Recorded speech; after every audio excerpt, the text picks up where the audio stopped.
Well, hello, Mark and Natalie. Great to see you both again. I wonder if you could both tell us something just about yourselves and your family. Natalie, could you begin? Hi, I'm Natalie, and I grew up in Brazil where my parents were missionaries. And then we came back to the UK and I did my nurse training, largely because I wanted to go back overseas at some point, which I did. So, following nurse training, I joined MEDA, which is a Christian humanitarian organisation, and I worked for 8 years in different countries in Africa, which is where Mark and I met. Hi, I'm Mark. My parents left Canada when I was 3. My parents were with Mission Aviation Fellowship, and they went to Africa, to a number of different countries, where I grew up until I finished high school, and then I went back to Canada and went to Bible college. After Bible college, I knew I wanted to go back overseas, and I joined Samaritan's Purse, Christian organization. And I started doing humanitarian work similar to Natalie again in a number of different African countries. After I spent a time in South Sudan, I took a break between humanitarian work and I went to Jordan. I started learning Arabic for a year, and then I went to Sudan, and that's where Natalie and I met, just briefly. And 2 years later, we both ended up working in Somalia together for just about a year. Natalie came back to the UK. I went and did a master's in Dubai, and then I moved here to London, I came here to the UK, and we got married in February 2013. And at that point, Natalie had been coming to Manor Park as well, and we're living in London. We've been there for the last 7 years. We have 2 daughters, Hannah, who is 5, and Amelia, who is 2. That's great.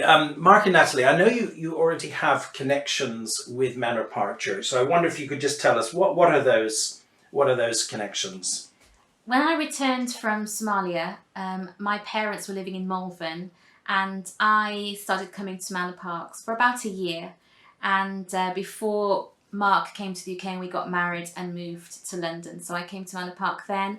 And my brother Josh, he also started coming to Manor Park, and he continues to attend Manor Park. So that's how our connections. And of course, you married us, Roy, in in 2013. That's right. Yeah, that was a privilege. Okay, so here we are, 7 years down the line, and we hear that you're planning to leave the UK and serve the Lord somewhere else in the world. So can you tell us maybe a little bit about how that call came about, where you're planning to go, and what you're planning to do, please? So it was about 15 years ago when I was in Liberia, and a colleague of mine, we used to frequent a Lebanese restaurant run by a Lebanese. And as I got to know him, I was very intrigued with the Middle East. First it was just the language, then it was a bit of the culture and just the history that the Middle East plays within the history of the Christian faith. So as I thought through that, I said, well, what better way to learn is what is it about just to go? So I went to Jordan, I studied Arabic for a year, and it was in that time I said, no, I'd like to stay in the region. I did go to Sudan and Somaliland, then I went back to Dubai. But I always had a feeling of I wanted to stay in the Middle East. When we got married, we thought we'd go back overseas quite soon, and yet we found it's been really beneficial for us being in this. Our sending church is the Slade Evangelical Church in London, and we've been there 7 years. And it was last summer where we really felt the Lord was calling us to rethink of, okay, what should we be doing? Where should we be? Where do we want to be investing our time and effort? And so we really started thinking and praying and considering, okay, going back overseas. And the Middle East, again, was the place that we were drawn to. We spoke to a number of different organizations. We even did a trip this March to one of the countries in the Middle East to see would that be the right place for us. At this point, though, 3 months ago, we were accepted to Operation Mobilization, a very well-known mission organization. and we're going to be joining an aquaponics project in one of the Middle East countries. Aquaponics, for people who may not know, is where you raise fish and vegetables side by side in the same ecosystem. And that project in the country we're going, it's a credible technology, and where it uses no soil, and soil is very good soil is hard to come by, and also very little water. Both things that the country we're going for it's scarce. So that for me, it being in operations, wanting to get my hands kind of really dirty or getting them involved in something, this is a great way to bring, I guess, practical skills to a project that is credible in the country. It's a way to bless people physically through provision of fish or vegetables, but equally, most important, it's a way for the project to gain access to people and communities with who've never heard the good news. And that is the real reason why the project exists, because we want to see people come to know the Lord in that country. And so we'll be doing that through OM and through this project. So Mark, you'll be full-time on that project. Natalie, do you have any idea of how you'll be able to be involved in the project at the moment? I think some of it will be helping out with different aspects of the project, whether practically, whether also joining when they go and share it with other communities.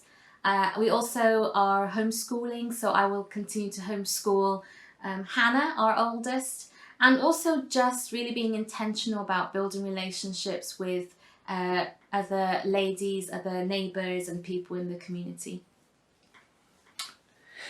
That's great. As a church, we would really love to support you in every way we possibly can. But can you tell us how we can be praying for you and beginning to support you? And maybe within that, I don't think we mentioned so far, when are you planning to go? So maybe include that, if you don't mind. Thank you. Yeah, so the plan is for us to go at the beginning of next year, so 2021. And obviously in the current pandemic, it's not the easiest of times to plan for a move overseas.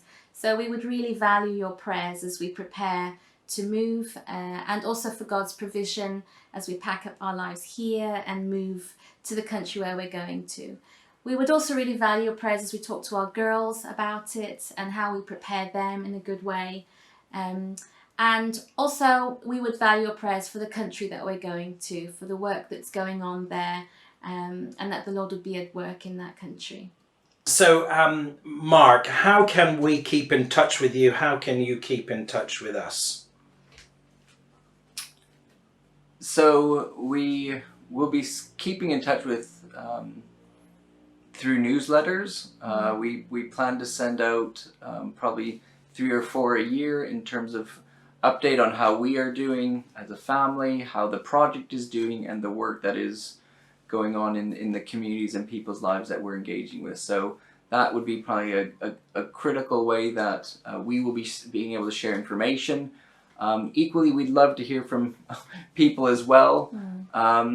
Also, because we know for us to be successful there, we rely on people's prayers. Equally, we'd love to pray for people as well. And so if people want to get in touch with us, we'd equally love to share our emails. That's found in our newsletters. But we're happy to have a phone call. If you are interested in more information, please do reach out directly to us. And that information can be found in our newsletter.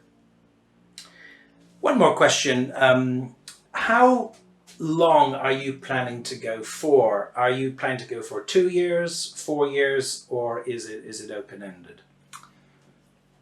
At this time, we don't have a end date on this. So we are going to go as long as the Lord would have us. If that is 10 years, that would be amazing. If it is 20, we will see. We don't have any plan to come back.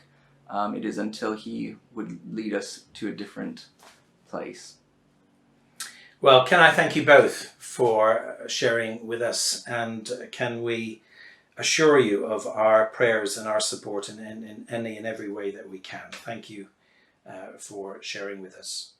Thank you. Thank you for having us.